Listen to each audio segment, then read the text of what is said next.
Welcome to Kenton's videos. Enjoy the video. You need to start now. Open your Garageband project and select the track that should fade. Once selected, check the track header for the volume control and confirm it responds. Press it to reveal automation, choose the volume lane so you can draw changes. You do this to control exact levels over time, not guesswork. Make sure the transport is visible because you'll play back while editing. This establishes the timing reference. Without it, fades will feel off.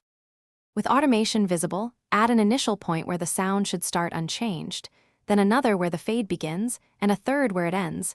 This gives clear anchors. Drag the middle points down to lower dB values and drag them right or left to extend or shorten the fade duration. If you need a gentle slope, add extra points or use the curve tool to smooth transitions. This avoids abrupt steps. Once shaped, loop or play through to confirm the perceived loudness. Finish by playing the faded section in context, at different system volumes and on headphones, because a fade that sounds fine loud may disappear too abruptly at low levels. If you hear clicks or sudden dips, zoom in and nudge automation nodes, or add tiny crossfades at region boundaries to smooth abrupt edits.